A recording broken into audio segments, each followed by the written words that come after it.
के इस कार्यक्रम में उपस्थित प्रमुख अतिथिगण, विशिष्ट अतिथिगण, मेरे देश के युवा साथी तथा सभी वरिष्ठ नागरिकों का मैं हार्दिक अभिनंदन करता हूं। हमारे देश को सुरक्षित रखने के लिए जिन जाबाज जवानों ने अपना सर्वोच्च बलिदान दिया, उन वीरों को मैं कोटि कोटि नमन करता हूं। यहां उपस्थित सभी वीर नारी, वीर माता पिताओं को मैं वीर जवान फाउंडेशन की ओर से कोटि कोटि नमन करता हूं। हमारा परम सौभाग्य था कारगिल विजय दिवस से एक माह पहले 15 जून 2023 को कारगिल वार मेमोरियल पर प्रत्यक्ष रूप में जाकर के उन वीरों को नमन करने का, जिन्होंने हमारे देश की रक्षा के लिए 559 जाबाज जवानों ने सर्वोच्च बलिदान दिया। इस यात्रा में वीर जवान फाउंडेशन के संस्थापक आदरणीय विजय नाहटा साहब किसी निजी कारणवश हमारे साथ नहीं आ पाए, किंतु उनका मार्गदर्शन और आर्थिक सहयोग हमारे साथ था। जय हिंद।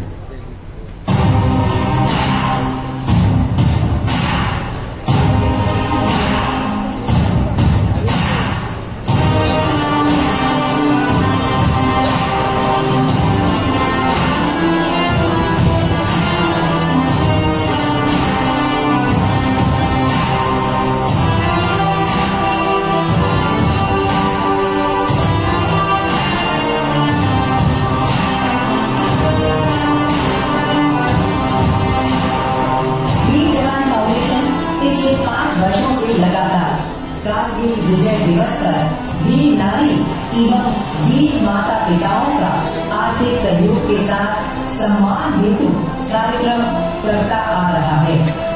सभी कमेटी मेंबर, मशहूर गायक, गायिका, संगीतकार कारगिल युद्ध में वीर गति को प्राप्त सभी सैनिकों को श्रद्धांजलि देने कारगिल की इस भूमि पर पहुंचे, जहां से भारत माता की रक्षा हेतु 569 जवानों ने अपना सर्वोच्च बलिदान दिया और याद किया उन सभी 1700 से अधिक जवानों को जो अपनी भूमि की रक्षा करते करते विकलांग हो गए।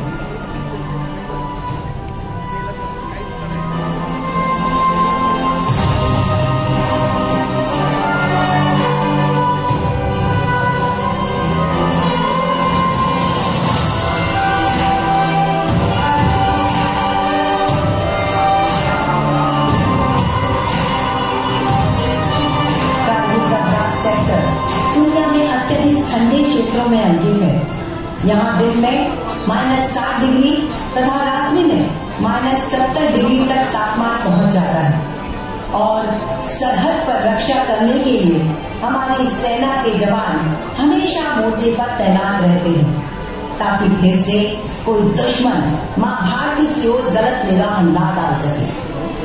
हम आज वीर जवान फाउंडेशन का पूरा टीम कारगिल वार मेमोरियल पर श्रद्धांजलि देने जा रहे हैं। मुंबई से श्रीनगर के लिए उड़ान भरेंगे।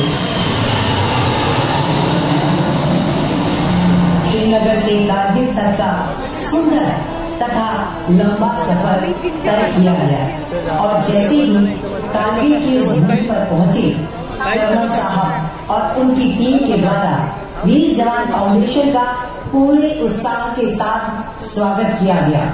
विजय पथ पर चलते हुए प्रत्येक चोटी की, प्रत्येक पहाड़ी की व्याख्या बहुत सुंदर तरीके से की गई।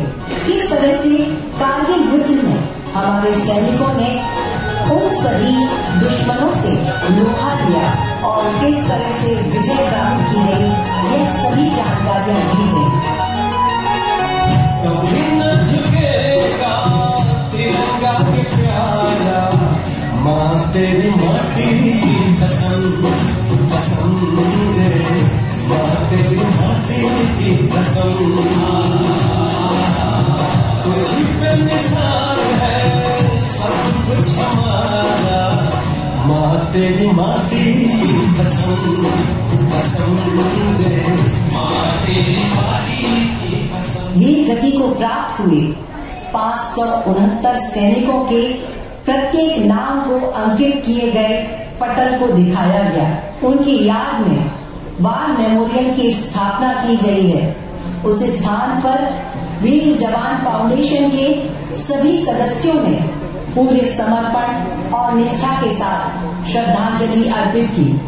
और लेना बनमाली उस पथ में देना तुम है, मातृभूमि पर शीश चढ़ाने जिस पर जाए वीर है।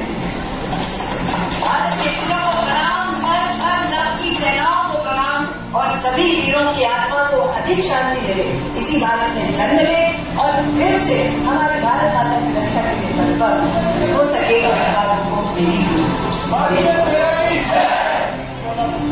म्यूजियम को दिखाया जहां पर अलग अलग नदियों से लाए गए जल के साथ किस तरह से हमारे कारगिल क्षेत्र की पहाड़ियां हैं।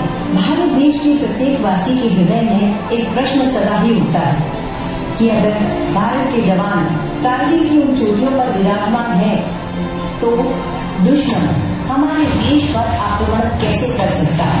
उत्तर में हमें बताया गया यहाँ पे भारत और पाकिस्तान का म्यूचुअल अंडरस्टैंडिंग था, क्योंकि द्रास एरिया सबसे कोल्डेस्ट एरिया माना जाता है, क्योंकि यहाँ का तापमान दिन में 50 और रात में 60 डिग्री तक पहुंच जाता है, जिसकी वजह से सीज फायर घोषित किया जाता है। भारत अपने वादे पे सदैव मुकर्रर रहता है, लेकिन पाकिस्तान बार बार भारत को धोखा देता है और पीठ पे खंजर भोंकता है। फिर भी हमारा देश के जवान उसे घुटने टेकने पर मजबूर कर देता है। कारगिल द्रास सेक्टर जो है उस स्थान पर सबसे अधिक ठंड पड़ती है। साल के लगभग 3 या 4 महीनों के लिए पाकिस्तान और भारत दोनों के बीच में एक समझौता होता है, जिससे सीज फायर घोषित कर दिया जाता है।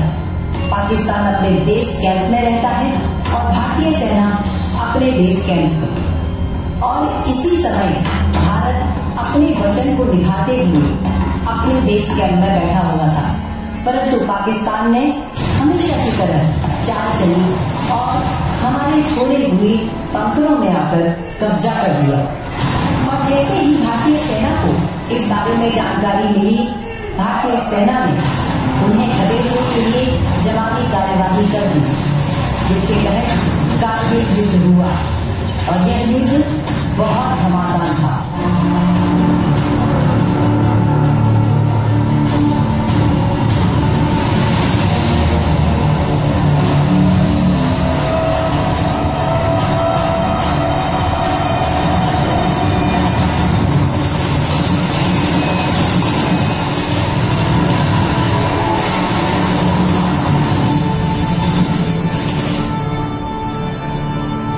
और जीत हुई भारत की। दिन था 26 जुलाई 1999 और तभी से हम मना रहे हैं कारगिल विजय दिवस। इस उत्तर को अपने मन में संजोकर पूरे गर्व के साथ हमने अपनी आगे की यात्रा की ओर प्रस्थान किया।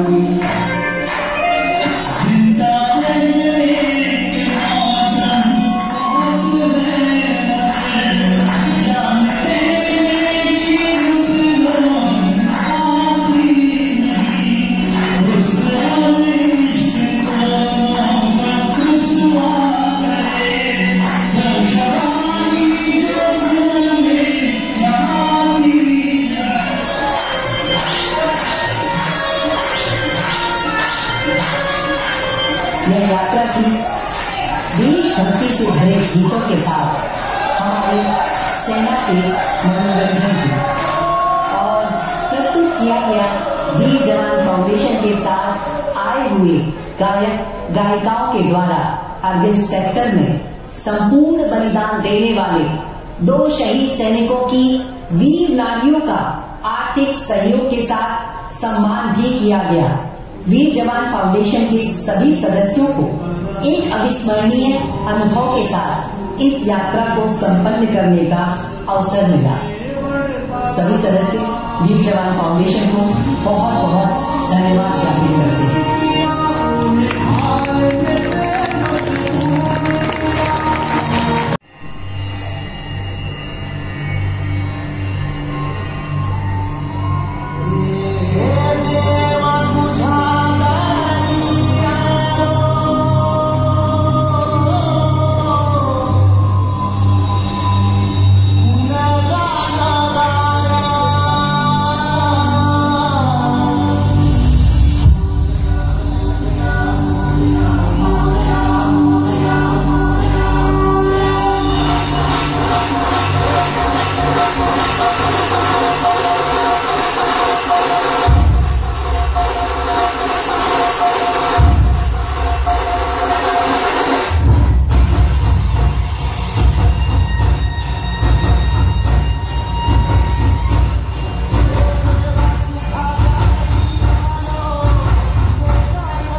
करते। हे ईश्वर आपकी कृपा। सच बता रही है, सैनिक कुछ नहीं करते, बिल्कुल कुछ नहीं करते, बस दिल में केवल एक बात रखते हैं कि मैं भारत माता से प्रेम करता हूँ, और वो प्रेम की हद वो नहीं जानते और उस हद से गुजर जाते हैं, कुछ इस तरह।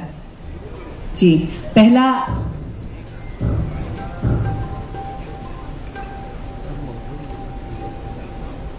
मैं मंच से उस परिवार से पधारे हुए,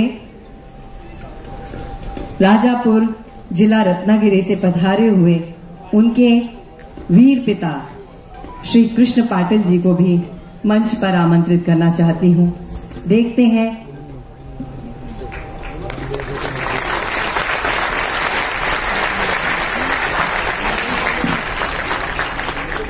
हम पहला वीडियो देखना चाहते हैं पहले सैनिक के सम्मान में।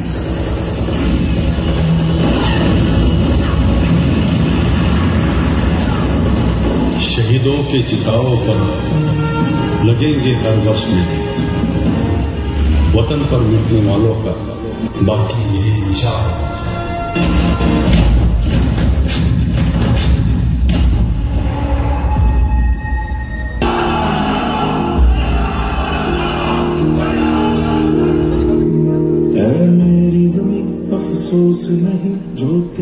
शहीद कैप्टन प्रेम कुमार कृष्ण पाटिल 12 दिसंबर 2009 को भारतीय सेना के 80 मीडियम रेजिमेंट में दाखिल हुए। जनवरी 2015 में उनका स्थानांतरण 36 राष्ट्रीय राइफल्स में हुआ।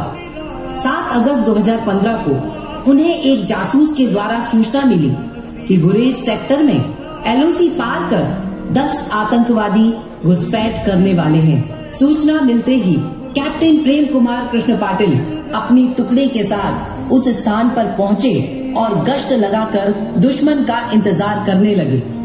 थोड़ी ही देर में आतंकवादी LOC के करीब पहुंच गए और तार काटकर सीमा पार करने का प्रयास करने लगे। उसी समय प्रेम कुमार कृष्ण पाटिल ने अपनी टुकड़ी के साथ आतंकवादियों पर धावा बोल दिया और उन पर अंधाधुंध फायरिंग की। जवाबी कार्यवाही में आतंकवादियों ने भी अंधाधुंध फायरिंग आरंभ कर दी। इसी बीच उनकी टांग में कई गोलियों का एक ब्रस्ट फायर लगा और सीने में भी कई गोलियां लगी। फिर भी वह डटे रहे और 7 आतंकवादियों को मारने के बाद बाकी आतंकवादियों को खदेड़ने में कामयाब रहे। अदम्य साहस और वीरता दिखाते हुए भारत माता के श्री चरणों में वीर गति को प्राप्त हुए। वीर जवान फाउंडेशन आपके अदम्य साहस, त्याग, समर्पण और वीरता को प्रणाम करता है। साथ ही आर्थिक सहयोग के साथ आपका सम्मान करते हुए गौरवान्वित महसूस करता है।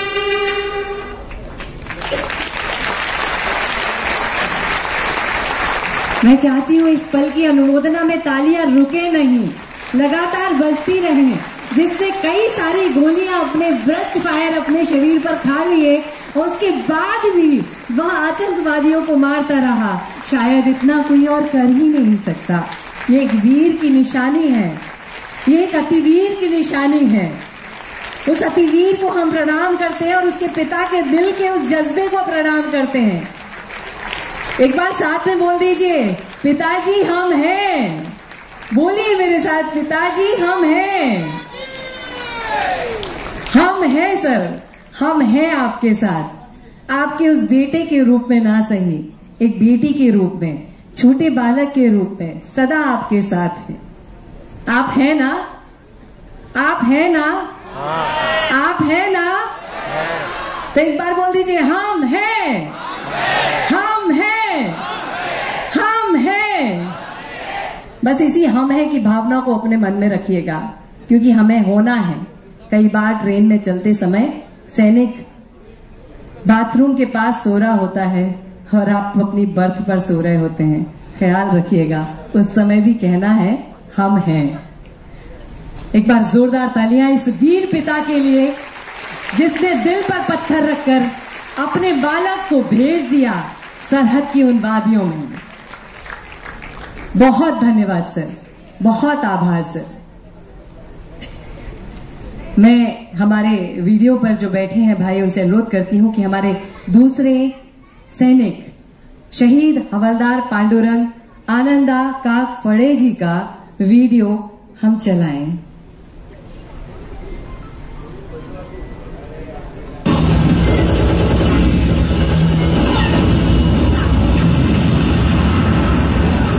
मेरा रंग दे बसंती चोला, मेरा रंग दे बसंती चोला, मेरा रंग दे बसंती चोला, मेरा रंग दे बसंती चोला, हो आज रंग दे हमारे रंग दे, मेरा रंग दे बसंती चोला, मेरा रंग दे बसंती चोला। पांडुरंग आनंदा काकफड़े 20 जनवरी 1969 को भारतीय सेना के 8 महार पीवीसी बटालियन में दाखिल हुए। श्रीलंका में 1987 में लिट्टे नामक एक देशद्रोही और आतंकवादी संगठन ने जन्म लिया। उसको तमिल टाइगर के नाम से जाना जाता था। आर्मी और सरकार को नुकसान पहुंचाने के लिए अपनी दहशत कायम करके रखने के लिए लिट्टे संगठन ने श्रीलंका में आतंकवादी कार्यवाही और सीरियल बम धमाके शुरू कर दिए। श्रीलंका की आर्मी और सरकार उनसे लड़ते लड़ते नाकामयाब हो गए थे। इससे पूरा श्रीलंका बर्बादी की कतार में था। उस समय भारतीय सेना ने उनको मदद करने का एक महत्वपूर्ण कदम उठाया। ऑपरेशन पवन के अंतर्गत 8 महार पीवीसी बटालियन उस लड़ाई में दाखिल हो गई। पांडुरंग आनंदा काकफड़े उस समय अपनी यूनिट के साथ इस लड़ाई में दाखिल थे। बहुत ही जोशीले और कामयाब लीडर थे। लिट्टे देशद्रोही और आतंकवादी संगठन को इस टीम ने निस्तेनाबूद और खोखला बना दिया था, जिसकी वजह से बहुत सारे आतंकवादी मारे गए थे और घुसपैठियों को सरेंडर करने पर मजबूर कर दिया गया था। परंतु 13 अक्टूबर 1987 को पांडुरंग आनंदा काकफड़े को जांग और शरीर के बाकी हिस्सों में बम धमाके से चोट लग गई, जिस वजह से वह पूरी तरह से घायल हो चुके थे। अंत में अदम्य साहस और वीरता दिखाते हुए वीर गति को प्राप्त हो गए। उन्हें राष्ट्रपति जी के द्वारा मरणोपरांत वीर चक्र से सम्मानित किया गया। वीर जवान फाउंडेशन आपके अदम्य साहस, त्याग, समर्पण और वीरता को प्रणाम करता है। साथ ही आर्थिक सहयोग के साथ आपका एवं आपके परिवार का सम्मान करते हुए गौरवान्वित महसूस करता है। इनके परिवार से इनके पुत्र श्री संजय पांडुरंग काकफड़े जी यहाँ पर उपस्थित हैं। बेटे ने अपने पिता के प्यार को खोया है। एक बार इस बेटे के लिए जोरदार तालियां। दादा बहुत धन्यवाद। दादा ढेर सारा प्यार। मैं मंच से कमांडर सोलंकी जी से अनुरोध करती हूँ कि वो भी मंच पर पधारे। सोलंकी सर पधारे मंच पर, और जब सैनिक मंच पर आता है तो तालियां रुकती नहीं है, लगातार बजती जाती हैं।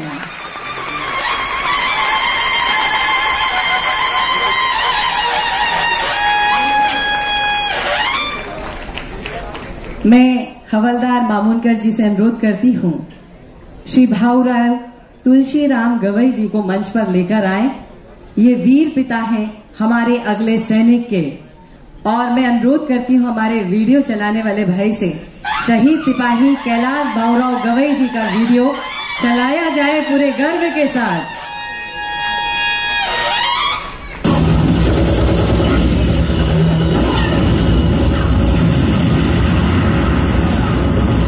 शहीदों के चिताओं पर लगेंगे हर वर्ष में, वतन पर मिटने वालों का बाकी यही निशा है।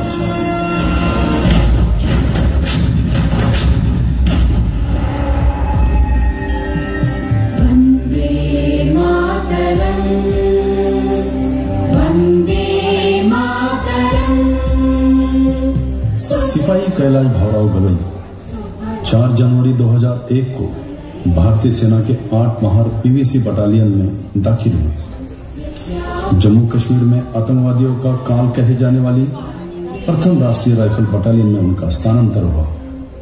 एक दिन पुलवामा सेक्टर के एक गांव में कुछ आतंकवादी छिपे होने की खबर मिली। उस ऑपरेशन में सिपाही कैलाश भाऊराव गवई को सेक्शन कमांडर के तौर पे तलाशी अभियान की जिम्मेदारी मिली। आतंकवादी एक लकड़ी के बने हुए 2 मंजिला मकान में छिपे हुए थे। इस बात से कैलाश भावराव गवई अनजान थे। उनके साथी और कैलाश गवई दूसरे मंजिल पर सर्च करने के लिए पहुंचे। छुप करके एक कमरे में आतंकवादी घात लगा करके पहले से ही बैठे हुए थे। उन्होंने कर्टन को साइड में हटा करके अंदर झांक कर देखने की कोशिश की। उसी वक्त आतंकवादियों ने अंधाधुंध फायर खोला। जवाबी कार्रवाई में कैलाश भावराव गवई ने भी फायर खोला, जिसमें दोनों आतंकवादी उसी जगह पर ढेर हो गए। लेकिन उनके पैर में और गले में कई गोलियां लगने की वजह से कैलाश भावराव गवई बुरी तरह से घायल हो गए और अपने देश की रक्षा के लिए अपना अदम्य साहस और शानदार वीरता दिखाते हुए वीर गति को प्राप्त हो गए। वीर जवान फाउंडेशन आपके इस अदम्य साहस, त्याग, समर्पण और वीरता को प्रणाम करते हैं। साथ ही आर्थिक सहयोग के साथ आपका सम्मान करते हुए गौरवान्वित महसूस करते हैं। इस अदम्य साहस के लिए हम प्रणाम करते हैं और इस पिता से वचन देते हैं कि पिता, तुम्हारे पास कोई नहीं ऐसा सोचना मत, क्योंकि हम हैं, हम हैं, हम हैं। और यही भावनाएं हम उस पिता के हृदय तक पहुंचाते हैं कि इन आंखों में कभी आंसू ना हो और इन हाथों में कभी कोई कमी ना हो। हम सदा इनके साथ रहेंगे। अब मैं कार्यक्रम को आगे बढ़ाती हूँ और अगला नाम बड़े गर्व से लेती हूँ। उन्हें मंच पर बुलाना चाहती हूँ और उन्हें मंच पर बुलाने के लिए मैं श्रीमती सुरेश काकड़े जी से अनुरोध करती हूँ। भाभी जी, कृपया उन्हें मंच पर साथ में लेकर आए, जो कि पत्नी है एक वीर की। श्रीमती मीनाक्षी भिसे जी को वो मंच पर लेकर आए। यह वीर श्रीमती मीनाक्षी भिसे जी से मैं अनुरोध करती हूँ कि वो मंच पर आए। और यह वीर हैं शहीद नायक शिरीष कुमार बैजनाथ भिसे जी।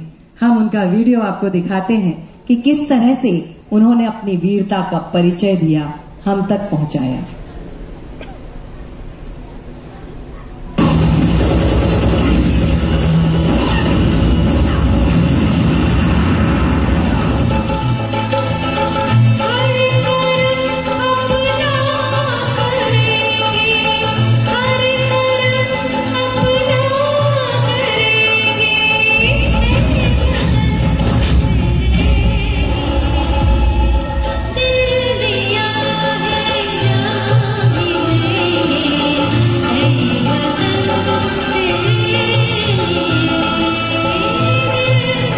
शहीद नायक शिरीष कुमार भिसे अपनी राष्ट्रीय रक्षा के स्वप्न को लेकर 29 दिसंबर 1990 को भारतीय सेना के 21 para regiment special task force में कठिन प्रशिक्षण के बाद शामिल हुए। निशानेबाजी उनकी विशेषता थी और वह एक नामांकित निशानेबाज के रूप में भारतीय सेना में जाने जाते थे। कारगिल ऑपरेशन विजय के बाद युद्ध जैसी कार्रवाइयों का सिलसिला जारी रहा। विजय की रक्षा के लिए ऑपरेशन गार्ड शुरू किया गया। उस समय कुपवाड़ा सेक्टर में एक आतंकवाद विरोधी ऑपरेशन की योजना बनाई गई। 15 नवंबर 1999 में नायक शिरीष कुमार भिसे स्नाइपर शूटर आतंकवाद विरोधी ऑपरेशन टीम का नेतृत्व कर रहे थे। अपने अचूक निशाने से उन्होंने 2 आतंकवादियों को मार गिराया, लेकिन दुश्मन ने उनकी तकनीकी को पहचान लिया और प्रत्युत्तर में उन पर रॉकेट लॉन्चर से फायर किया और नायक शिरीष कुमार बैजनाथ भिसे अत्यधिक घायल हो गए। अपने अदम्य साहस और वीरता का परिचय दिखाते हुए वह भारत माता के चरणों में वीर गति को प्राप्त हुए। वीर जवान फाउंडेशन आपकी देशभक्ति, देश के प्रति समर्पण और वीरता को प्रणाम करते हैं। साथ ही आर्थिक सहयोग के साथ आपका सम्मान करते हुए गर्व महसूस करते हैं। अगर ये तालियां रुक जाती हैं ना तो ऐसा लगता है कि कहीं कुछ कमी रह गई है। आज थकना मत दोस्तों, आज आपकी तालियां बजाते जाना, क्योंकि आज तो विजय दिवस है और खुशी के दिन हम खूब नाचते हैं और खूब तालियां बजाते हैं, क्योंकि जीत के दिन तो तालियां बजाना बनता है। और जब गर्व की बात हो तो उस पलों में अपनी आंखों को नम कर और तालियों की गूंज के साथ उत्साहवर्धन परिवार का हम करते हैं। करना चाहते हैं इस वीडियो के साथ, यह दिखाएंगे हम किस तरह से इस वीर ने अपनी वीरता का परिचय हम तक पहुंचाया, कैसे इस माँ की सेवा की, कैसे रक्षा की।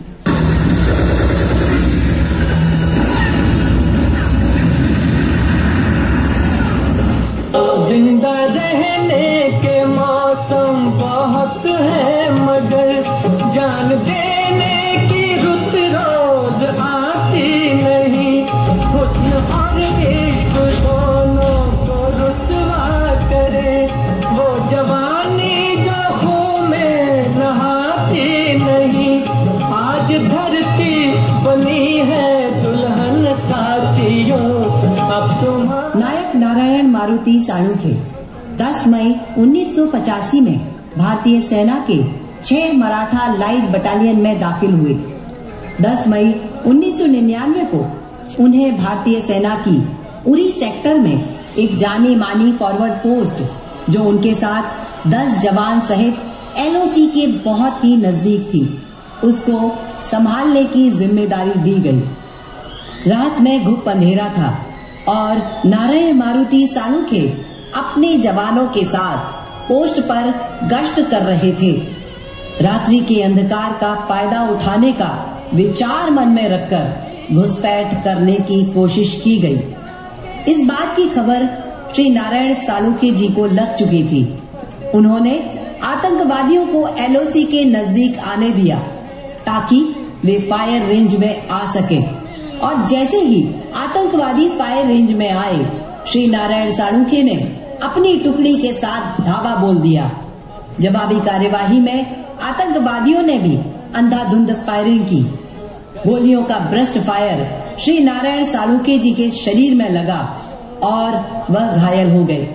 शरीर से अधिक खून भी बह चुका था, परंतु इतने घायल होने के बाद भी उन्होंने आतंकवादियों को घुसपैठ नहीं करने दी और 4 आतंकवादियों को मार गिराया। अदम्य साहस और वीरता दिखाते हुए वह वीर गति को प्राप्त हुई। वीर जवान फाउंडेशन आपके अदम्य साहस, त्याग, समर्पण, देशभक्ति और वीरता को प्रणाम करता है। साथ ही आर्थिक सहयोग के साथ आपका सम्मान करते हुए गौरवान्वित महसूस करता है। कभी कभी मन भर जाता है और शब्द नहीं निकलते हैं हृदय से। कितनी साहसी होती होंगी ना ये पत्नियां।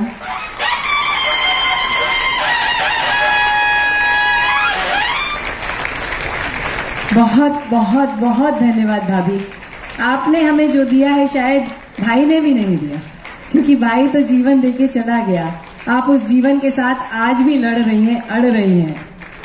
विजय नाहटा सर का ये पूरा परिवार, वीर जवान फाउंडेशन परिवार, आपको विश्वास दिलाता है कि हम सब सदा आपके साथ हैं।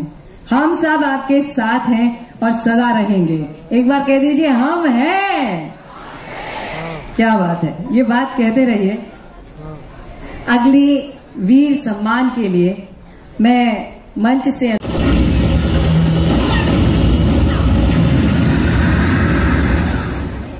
मेरा रंग दे बसंती चोला, मेरा रंग दे बसंती चोला, मेरा रंग दे बसंती चोला, मेरा रंग दे बसंती चोला, हो ये रंग दे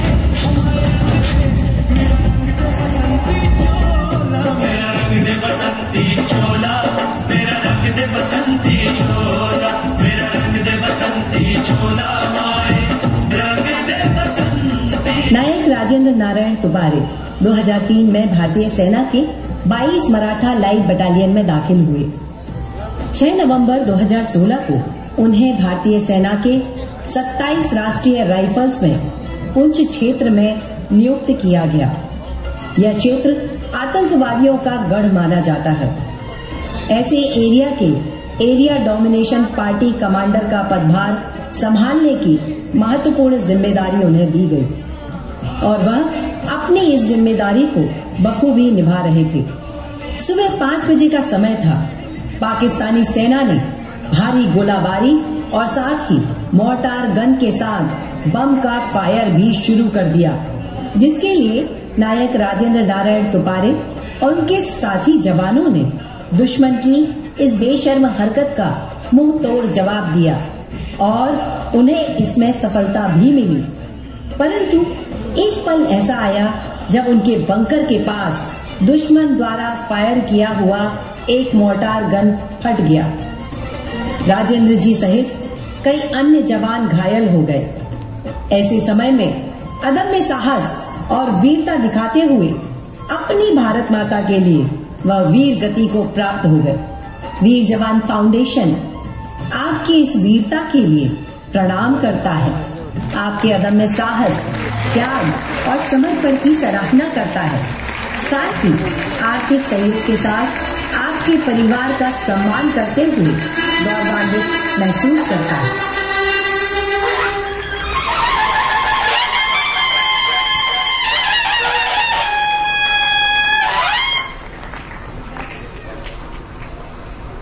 एक बार साथ में बोल दीजिए, भारत माता की, भारत माता की।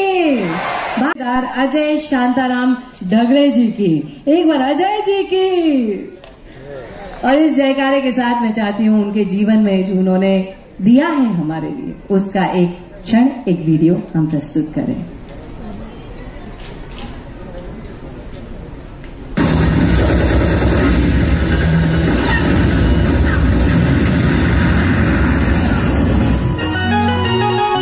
कभी न झुकेगा तिरंगा ये प्यारा, माँ तेरी माटी की कसम, कसम रे, माँ तेरी माटी की कसम। तुझी पे निसार है सब कुछ हमारा, माँ तेरी माटी की कसम, कसम। नायक सूबेदार अजय शांताराम ढगले 5 सितंबर 1995 को भारतीय सेना के 108 इंजीनियर रेजिमेंट में दाखिल हुए। वे कारगिल लड़ाई की विनर टीम में भी थे। इनकी बटालियन जुनी थांग एरिया ऑपरेशन से थी। वे रेक्की टीम के कमांडर थे। इनके ऊपर एलओसी एरिया को नेविगेट करने की बहुत बड़ी जिम्मेदारी सेना ने सौंपी थी, जिससे वह दुश्मन के घात का पता लगा सकते थे और सेना पर होने वाले हमले की कार्रवाई वह पहले ही कर सकते थे। अपने इस कार्य को उन्होंने बड़ी निडरता और बहादुरी से निभाया। लगभग 18 घंटों तक उनकी टीम बर्फीले पहाड़ों में काम कर रही थी। तभी अचानक भारी तादाद में हिमस्खलन शुरू हो गया, जिसमें सूबेदार अजय शांताराम ढगले और उनकी टीम बर्फ के नीचे काफी अंदर तक धंस गए थे। उनके अन्य साथियों ने 6-7 घंटे तक खोजने के बाद सफलता हासिल की, लेकिन तब तक काफी देर हो चुकी थी। अपना कर्तव्य निभाते हुए, भारत माता की रक्षा करते हुए नायक सूबेदार अजय शांताराम ढगले वीर गति को प्राप्त हुए। वीर जवान फाउंडेशन आपके अदम्य साहस, समर्पण, त्याग, वीरता को प्रणाम करता है और आर्थिक सहयोग के साथ आपके परिवार का सम्मान करते हुए गौरवान्वित महसूस करता है। श्रीमती अनुजा ढगले जी और उनका परिवार मंच पर है और हम पूरे गर्व के साथ भाभी एक बात कहते हैं कि चिंता मत करना, तुम्हारे पीछे पूरा पूरा पूरा देश है।